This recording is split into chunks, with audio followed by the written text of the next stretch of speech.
सभी का स्वागत है फिर से अपने यूट्यूब चैनल पीडीएस कैंपस पे। आशा करता हूँ अच्छे होंगे। आज हम लोग जो स्टार्ट कर रहे हैं आपका इससे पहले सीरीज जो चला रहे हैं ज्ञान बिंदु जीएस एकेडमी का क्लास नोट्स, ठीक है, फाउंडेशन बैच का, उसका ये चैप्टर नंबर 13 होगा, 13 होगा। इससे पहले 12 चैप्टर कंप्लीट हम लोग कर चुके हैं। आपको प्लेलिस्ट में सारा वीडियो मिल जाएगा इंडियन ज्योग्राफी का, ठीक है। रात को डेली हम लोग इंडियन पॉलिटी कर रहे हैं और सुबह को डेली हम लोग कर रहे हैं क्या, इंडियन ज्योग्राफी का।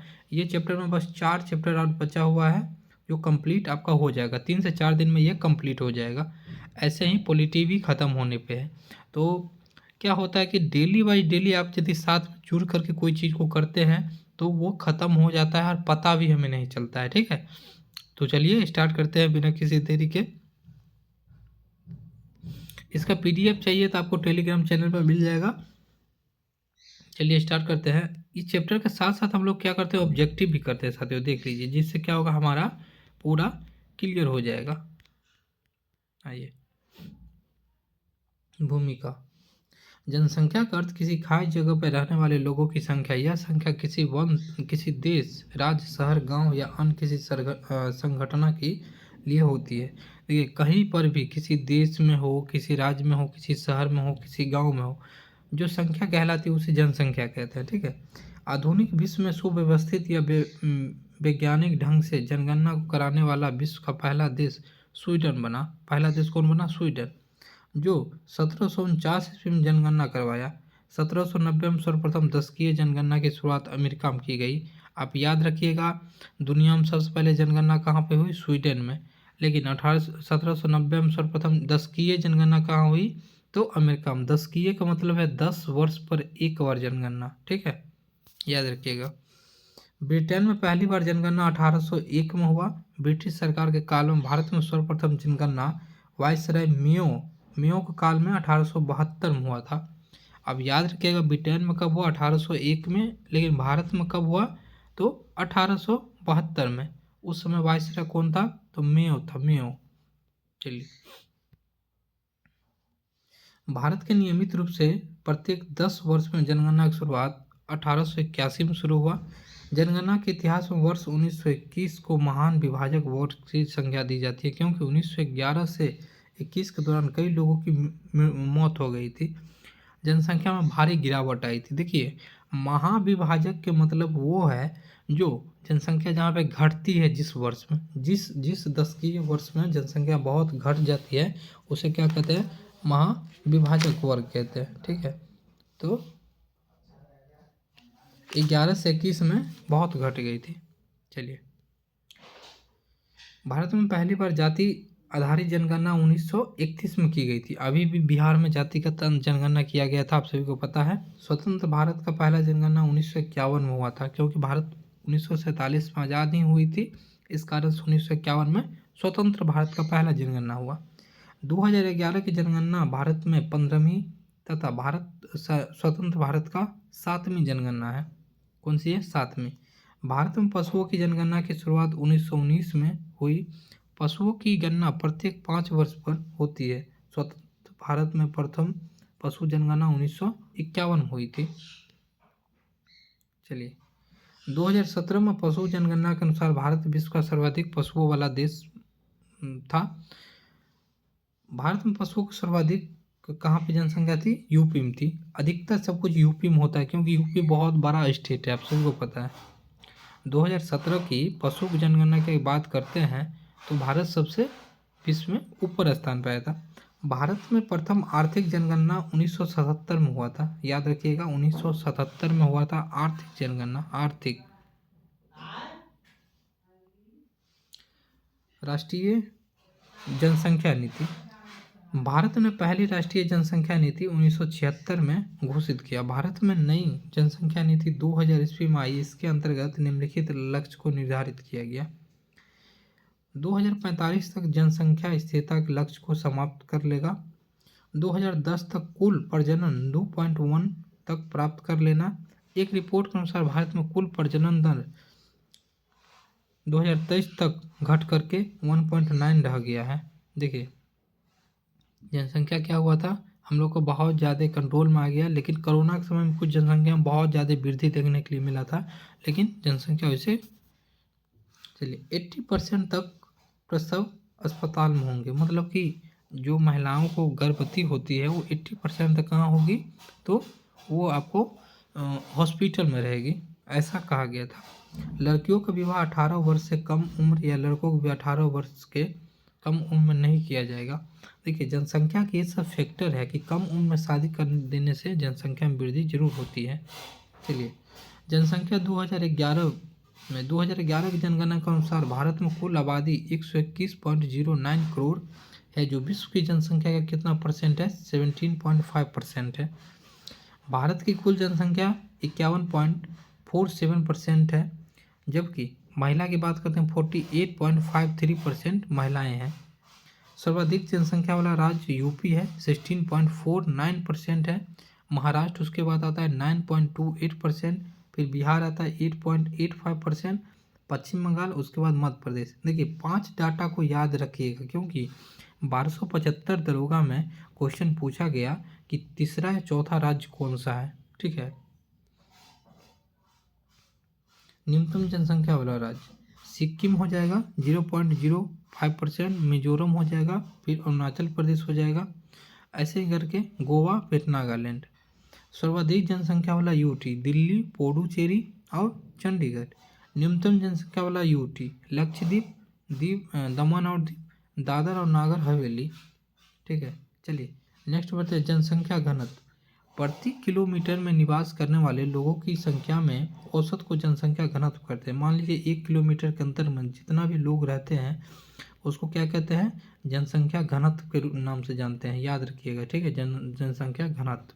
ठीक है, तो देश की कुल जनसंख्या, ये कुल जनसंख्या देश का कुल क्षेत्रफल, ये क्षेत्रफल कितना है उसको मिला देने से जनसंख्या घनत्व निकल जाता है। 2011 की जनगणना के अनुसार भारत का जनघनत्व 382 व्यक्ति प्रति किलोमीटर के हिसाब से था। 2001 की तुलना में 57 की वृद्धि हुई थी। अगर 10 की वृद्धि दर देखा जाए 2001 से 11 के बीच और 11 की जनसंख्या देखा जाए तो वहाँ पर क्या हुआ था, 57 लोगों की वृद्धि हुई थी। मतलब 1 किलोमीटर में 57 लोग बढ़ गए थे 10 साल में। ठीक है, सर्वाधिक जनघनत्व वाले राज्य बिहार। अपना बिहार जो है वहाँ पर 1106 लोग 1 किलोमीटर के अंतर्गत रहता है। पूरे भारत में सबसे जनघनत्व वाला अगर बात करते हैं तो बिहार सबसे ज़्यादा है। यहाँ भूमि कम है, लोग ज़्यादा है। पश्चिम बंगाल उसके बाद है 1028, केरल उसके बाद है 860। न्यूनतम जनघनत्व की हम लोग बात करते हैं साथियों, न्यूनतम जनघनत्व की बात करते हैं यदि अभी जाएंगे। चलिए न्यूनतम जनघनत्व की बात करते हैं तो अरुणाचल प्रदेश है, जो कि 17 लोग सिर्फ रहता है 1 किलोमीटर के अंदर में। मिजोरम की बात करते हैं 52 और सिक्किम की बात करते हैं तो 86। सर्वाधिक जनघनत्व वाले यूटी दिल्ली, चंडीगढ़, पुडुचेरी। सबसे कम घनत्व वाले यूटी कौन हो जाएंगे, अंडमान निकोबार 46 लोग रहते हैं, दादर नागर हवेली 700 और लक्षद्वीप में 2149। साक्षरता दर देखते हैं। देखिए भारत में 7 वर्ष या उससे अधिक उम्र के कोई व्यक्ति किसी एक भाषा को पढ़ना लिखना दोनों जानता हो तो उसे साक्षर कहा जाता है। 7 साल से अधिक उम्र का व्यक्ति जो पढ़ना लिखना दोनों चीज़ जानता है उसको साक्षर की गणना में माना जाता है। भारत का साक्षरता दर कितना है, 74.04% है। भारत का पुरुष साक्षरता दर कितना है, 82.14%। याद रखिएगा महिला का पूरे इतना है। महिला की बात करते हैं तो 65.46% है। अंतर कितना का है, 16.68 का। ये भी कभी कभी डाटा पूछ लिया जाता है। सर्वाधिक साक्षरता राज्य केरल सबसे ज़्यादा है 94%, मिजोरम है, फिर गोवा है। न्यूनतम वाले बिहार पहले पे आ जाएगा, अरुणाचल प्रदेश, फिर राजस्थान। चलिए सर्वाधिक साक्षरता वाला यूटी लक्षद्वीप, दमनदीप, अंडमान निकोबार। न्यूनतम साक्षरता वाला दादर नागर हवेली, पुडुचेरी और चंडीगढ़। नेक्स्ट बढ़ते हैं लिंगानुपात।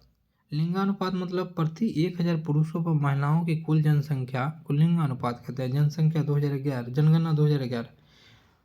भारत का लिंगानुपात 943 है। 2001 में लिंगानुपात 933 था। 2001 में 33 था, लेकिन 10 का अंतर हुआ। भारत में सर्वाधिक लिंगानुपात वाला राज्य केरल, तमिलनाडु, आंध्र प्रदेश। ठीक है, भारत में न्यूनतम लिंगानुपात वाला राज्य हरियाणा, जम्मू कश्मीर, सिक्किम है। देखिए सबसे अधिक 1000 पुरुष पे 1084 महिलाएं कहाँ पे है? केरल में। लेकिन 1000 पुरुष पे आपका 879 महिलाएं कहाँ पर है? तो आपका क्या हो जाएगा? हरियाणा में। मतलब ये कम है, याद रखिएगा। भारत में सर्वाधिक लिंगानुपात वाला यूटी पुडुचेरी, लक्षद्वीप, अंडमान निकोबार द्वीप है, याद रखिए। भारत में न्यूनतम लिंगानुपात वाला यूटी दमन एवं दीव, दादर नागर हवेली, चंडीगढ़ है। दशकीय जनसंख्या वृद्धि। 10 वर्ष में होने वाला जनसंख्या में प्रतिशत में वृद्धि को दशकीय जनसंख्या वृद्धि कहते हैं। दशकीय वृद्धि वर्तमान जनगणना माइनस पूर्व जनगणना बट्टा पूर्व जनगणना गुने 100। मतलब अभी जनसंख्या कितना है, पहले कितना था, बट्टा माइनस में, बट्टा में मतलब पहले कितना था गुने 100 कर देने पे दशकीय निकल जाता है। चलिए 2011 की जनगणना के अनुसार भारत का दशकीय कितना था? 17.7% रही। सर्वाधिक दशकीय जनसंख्या वृद्धि वाला राज्य मेघालय 27.95%, अरुणाचल प्रदेश, उसके बाद बिहार। अब याद रखिएगा ये सब क्वेश्चन बहुत कम लोग को आइडिया रहता है, ठीक है। सिर्फ ये रहता है कि कहाँ जनसंख्या, कौन सा राज्य में शिक्षा ज़्यादा है, ये वो, ये वाला डाटा बहुत इंपॉर्टेंट है। दशकीय वृद्धि था, ठीक है। मेघालय में ज़्यादा रहा था, फिर अरुणाचल प्रदेश में, फिर हुआ बिहार में। न्यूनतम जनसंख्या वृद्धि दर नागालैंड में, फिर केरल में, फिर गोवा में। सर्वाधिक दशकीय जनसंख्या वृद्धि दर यूटी दादर एवं नागर हवेली, दमन एवं दीव एवं पुडुचेरी। चलिए न्यूनतम दशकीय जनसंख्या वृद्धि दर यूटी लक्षद्वीप, अंडमान निकोबार, ठीक है। नेक्स्ट बढ़ते शिशु लिंगानुपात। जन्म से 6 वर्ष आयु वर्ग के अंतर्गत 1000 बालक शिशुओं का बालिका शिशुओं की संख्या पर शिशु लिंगानुपात कहते हैं। मतलब 6 वर्ष तक के बच्चा जो है, अगर उसमें जो जेंट्स की संख्या है उतना ही गर्ल्स की भी संख्या होनी चाहिए, बॉयज़ की संख्या वर्सेस गर्ल्स की संख्या, उसको हम लोग देखते हैं मेन रूप से। भारत में शिशु लिंगानुपात 919, 2001 में 927। भारत में सर्वाधिक शिशु लिंगानुपात अरुणाचल प्रदेश में है 972। भारत में न्यूनतम शिशु लिंगानुपात हरियाणा में है, ये सब चीज़ में कम है, याद रखिएगा। सर्वाधिक शिशु लिंगानुपात वाले यूटी अंडमान निकोबार द्वीप 968। न्यूनतम शिशु लिंगानुपात वाले यूटी दिल्ली हो जाएगा, ठीक है, याद रखिएगा, ये डाटा महत्वपूर्ण है, ठीक है साथियों। चलिए शिशु मृत्यु दर। प्रति वर्ष 1000 जीवित शिशुओं के जन्म पर 1 वर्ष के भीतर वाले शिशुओं की औसत संख्या शिशु मृत्यु दर कहलाता है। भारत में शिशु मृत्यु दर 32 है। भारत में सर्वाधिक शिशु मृत्यु दर वाला राज्य मध्य प्रदेश 48 है। भारत में न्यूनतम शिशु मृत्यु दर वाला राज्य कौन सा है? केरल। मतलब केरल में कम शिशु मृत्यु दर होता है। अगर टोटल एवरेज की बात करें तो भारत में 32 है, लेकिन ज़्यादा कहाँ पर है? मध्य प्रदेश में। कम कहाँ पे है? आपका केरल में, याद रखिएगा। चलिए अनुसूचित जाति जनसंख्या। जनगणना 2011 के मुताबिक भारत में अनुसूचित जातियों की कुल आबादी आपका इतना है, जो भारत की कुल जनसंख्या का 16.6% है। अनुसूचित जातियों में साक्षरता 66.1%। अनुसूचित जातियों में लिंगानुपात 945। सर्वाधिक अनुसूचित जाति वाला राज्य कौन सा है? उत्तर प्रदेश, पश्चिम बंगाल, बिहार। न्यूनतम अनुसूचित जाति वाला राज्य है मिजोरम, मेघालय, गोवा। सर्वाधिक अनुसूचित जाति वाला राज्य प्रतिशत में पंजाब है, हिमाचल प्रदेश है, उसके बाद बंगाल है। प्रतिशत में हो जाएगा पंजाब, संख्या में हो जाएगा आपका यूपी, याद रखिएगा। न्यूनतम अनुसूचित जाति वाला राज्य मिजोरम, मेघालय, गोवा है।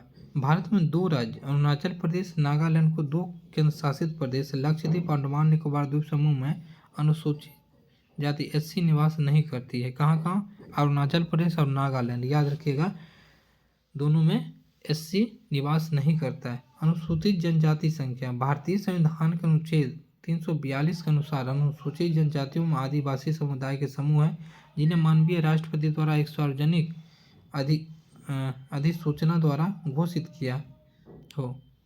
नेक्स्ट बढ़ते हैं। जनगणना 2011 के अनुसार भारत में अनुसूचित जातियों की संख्या आपका इतना हो जाएगा, जो कि कुल आबादी का 8.6% है। अनुसूचित जनजाति में लिंगानुपात 990 है।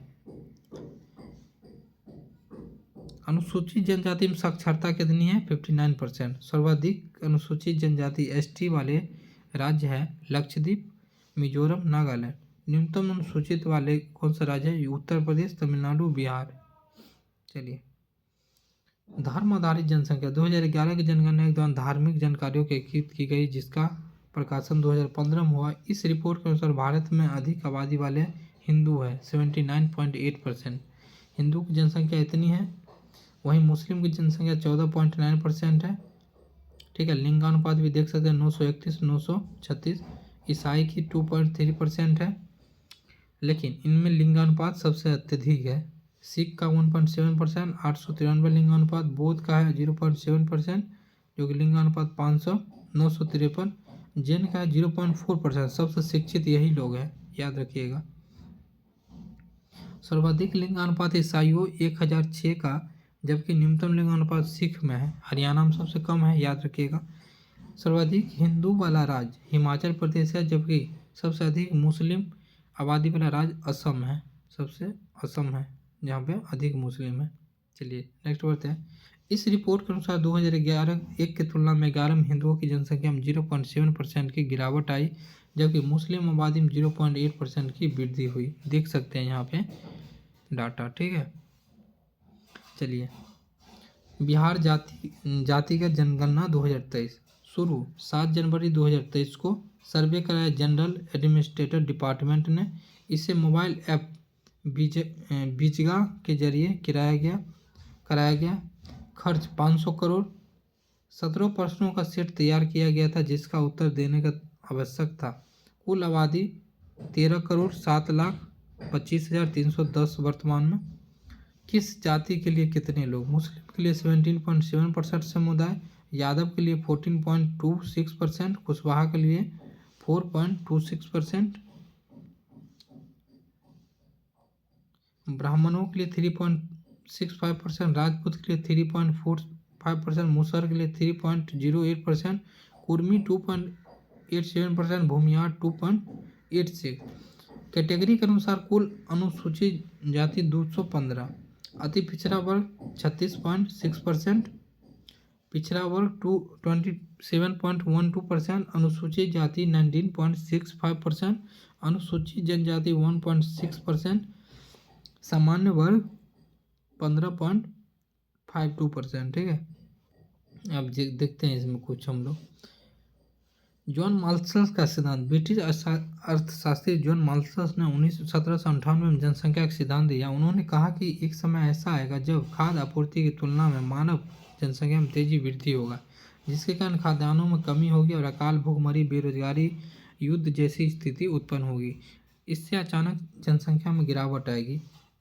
अन्य महत्वपूर्णता 2011 की जनगणना के समय मुख्य जनगणना आयुक्त DC चंद्रमौली थे। इस जनगणना का शुभंकर परगणक शिक्षिका थी। 2011 की जनगणना का आदर्श वाक्य हमारी जनगणना हमारा भविष्य। यह जनगणना में कुल 29 प्रश्न पूछे गए थे। लिंगानुपात नेपाल का 1014, म्यांमार का 1048, श्रीलंका का 1034, बांग्लादेश का 978, पाकिस्तान का 943, चीन का 926।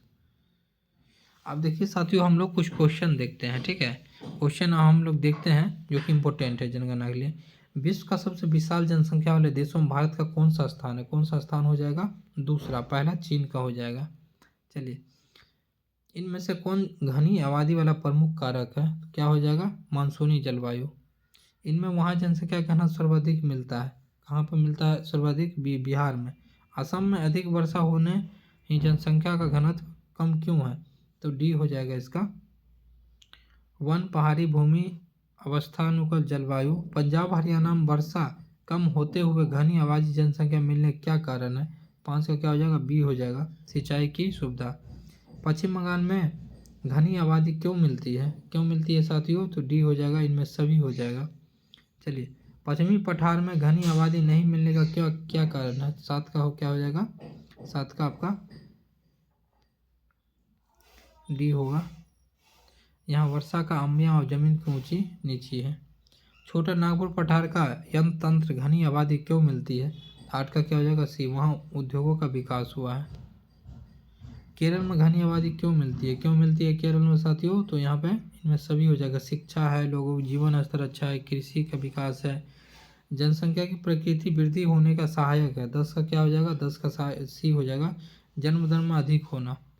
चलिए, ग्रामीण जनसंख्या का प्रतिशत पिछले 100 वर्षों में भयंकर कितना रहा, 11 का सी हो जाएगा 68.8%। किस राज्य में जनसंख्या औसतन अनुपात अधिक है, तो 12 का क्या हो जाएगा, 12 का सी हो जाएगा केरल में। भारत में सबसे अधिक जनसंख्या किस राज्य में है, कहाँ पे है, तो उत्तर प्रदेश में। चलिए, भारत में सबसे घनी आबादी किस राज्य में है, तो बिहार में है। चलिए, निम्नलिखित में केंद्र शासित प्रदेश सबसे कम जनसंख्या कहाँ पर है, तो लक्षद्वीप में है। नेक्स्ट बढ़ते हैं, निम्नलिखित में से किसका जनसंख्या घनत्व सबसे कम है, तो 16 का क्या हो जाएगा, सी हो जाएगा अरुणाचल प्रदेश। जनसंख्या वितरण के प्रतिरूपों को निम्नलिखित में से कौन से भौतिक कारक निर्धारित करते हैं, 17 का डी हो जाएगा उपयुक्त में सभी। निम्नलिखित राज्यों में से एक जनसंख्या घनत्व सबसे कम है, 18 का क्या हो जाएगा सी अरुणाचल प्रदेश। निम्नलिखित केंद्र शासित प्रदेश में से एक राज्य जनसंख्या घनत्व सर्वाधिक है, तो 19 का क्या हो जाएगा बी दिल्ली। चलिए, निम्नलिखित में से कौन सा कथन सत्य है, तो 20 का क्या हो जाएगा सी हो जाएगा साथियों। 2001 से 11 के दौरान भारत की जनसंख्या राज्य सबसे वृद्धि किस में हुआ था, 21 का क्या हो जाएगा डी नागालैंड में। भारत में सबसे बड़ा भाषीय समूह कौन सा है, तो कौन सा हो जाएगा सी हो जाएगा भारतीय यूरोपियन आर्य। जनसंख्या आंकड़ों के स्रोत संदर्भ निम्नलिखित कथनों पर विचार कीजिए, 23 का क्या हो जाएगा, 23 का देख लेते हैं, सी हो जाएगा। निम्नलिखित में से भारत के किस राज्य की जनसंख्या सर्वाधिक है, 24 का क्या हो जाएगा डी। चलिए, 25 देखते हैं, निम्नलिखित कथनों पर विचार कीजिए, इसका बी हो जाएगा केवल 2 देख लीजिएगा साथियों। भारत में किन दशकों की जनसंख्या स्थिर वृद्धि दर की अवधि के रूप में जाना जाता है, 27 का सी हो जाएगा 21 से 51। सन 2011 में जनगणना के अनुसार भारत की जनगणना निम्नलिखित में से कौन सी, तो 121.05%। निम्नलिखित राज्यों में किस राज्य में ग्रामीण जनसंख्या का प्रतिशत सर्वाधिक है, तो 29 का डी हो जाएगा बिहार। केंद्र शासित प्रदेशों में किस एक की ग्रामीण जनसंख्या प्रतिशत सर्वाधिक है, 33 का क्या हो जाएगा सी अंडमान निकोबार द्वीप। चलिए, जनगणना 2011 के अनुसार भारत में ग्रामीण जनसंख्या है, 33 का क्या हो जाएगा आपका ए हो जाएगा 68.84%। निम्नलिखित में से किसकी जनसंख्या सबसे कम है, किसकी सबसे कम है, तो लक्षद्वीप का। जनगणना 2011 के अनुसार भारत में निम्न में से कौन सा सर्वाधिक जनसंख्या वाला राज्य है, 33 का क्या हो जाएगा डी उत्तर प्रदेश। निम्नलिखित में से किसको नगरीकरण वर्ग में त्वरित अवस्था कहा जाता है, तो 34 का क्या होगा बी द्वितीय अवस्था। जन्म दर के संदर्भ निम्नलिखित में से कथनों पर कौन सा सही है, तो 35 का क्या हो जाएगा सी। चलिए, निम्नलिखित जनगणना वर्षों में किसे भारत में जानकीय इतिहास में महान विभाजक के रूप में जाना जाता है, 36 का बी हो जाएगा 1921। 2011 की जनगणना के अनुसार किस राज्य का जनसंख्या घनत्व सबसे कम है, 37 का क्या हो जाएगा बी अरुणाचल प्रदेश। वर्ष 2011 की जनगणना के अनुसार भारत में किस राज्य में जनसंख्या दशकीय वृद्धि दर न्यूनतम रहा है, तो 38 का क्या हो जाएगा, 38 का हो जाएगा आपका बी नागालैंड। चलिए, 2011 की जनगणना के अनुसार भारत के किस राज्य के आदिवासियों की आबादी प्रतिशत उसकी कुल आबादी की तुलना में सबसे कम है, तो 39 का क्या हो जाएगा, 39 का आपका हो जाएगा सी मिजोरम। नेक्स्ट बढ़ते हैं, निम्नलिखित में से किस जनगणना के दशक में लिंग अनुपात में भारत वर्ष में सबसे अधिक गिरावट दर्ज की गई, तो क्या हो जाएगा 40 का बी।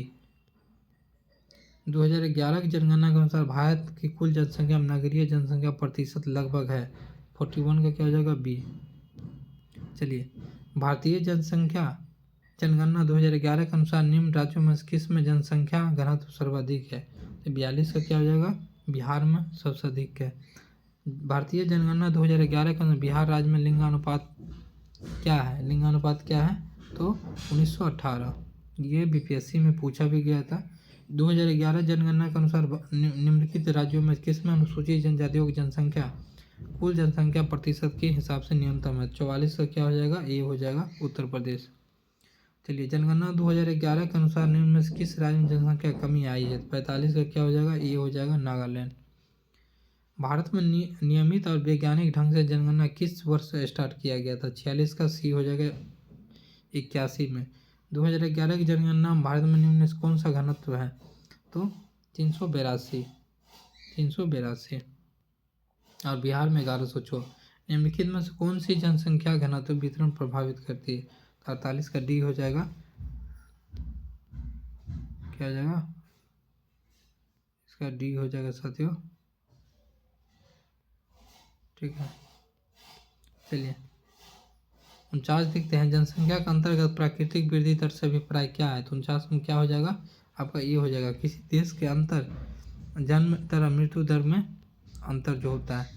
निम्नलिखित कदमों पर विचार कीजिए। 50 का क्या हो जाएगा? डी हो जाएगा। देख से ना तो एक ना तो जो लोग किसी देश को छोड़ते हैं अप्रवासी कहलाते हैं। जो लोग बाहरी देश से किसी गए देश में आते हैं वो उत्प्रवासी। दोनों असत्य है। ठीक है, जनसंख्या पिरामिड के संदर्भ को देखते हैं। 51 का क्या हो जाएगा? ए हो जाएगा। केवल एक जनसंख्या संगठन का अध्ययन करने की एक विधि है। 2011 की जनगणना का आधार भारत की जनसंख्या विश्व की जनसंख्या का कितना परसेंटेज है? तो ये पूछा गया है। तो 52 का क्या हो जाएगा? 17.64%। 2011 में की जाने वाली जनगणना भारत की कौन सी जनगणना थी? 15वीं। और देखते हैं क्वेश्चन। सन 2001 से 11 में बीच भारत की जनसंख्या वृद्धि रही। तो सी हो जाएगा। 2001 से 11 के बीच भारत की जनसंख्या में कितना प्रतिशत वृद्धि रही थी? तो बी हो जाएगा। चलिए, निम्न राज्यों में से 1 से 11 के दशक में सबसे कम जनसंख्या वृद्धि किस राज्य में हुई? 56 का क्या हो जाएगा? सी हो जाएगा नागालैंड में।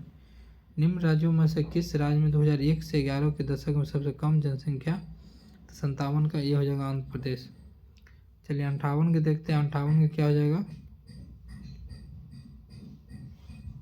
डी। अब आगे बढ़ते हैं। 59 का देखते हैं। 59 का क्या हो जाएगा? डी। भारत की कितनी प्रतिशत जनसंख्या उत्तर प्रदेश में रहती है? तो 60 का हो जाएगा बी। निम्न में से किस राज्य में 2011 में सबसे कम जनसंख्या वृद्धि रिकॉर्ड की गई? तो मेघालय में। ठीक है साथियों, ये रहा ऑब्जेक्टिव। आपको कंप्लीट ऑब्जेक्टिव चाहिए तो अलग से भी मिल जाएगा। मिलते हैं नेक्स्ट वीडियो में। अच्छा लगे तो शेयर कीजिए, चैनल पर जुड़ जाइए। मिलते हैं नेक्स्ट वीडियो में। जय।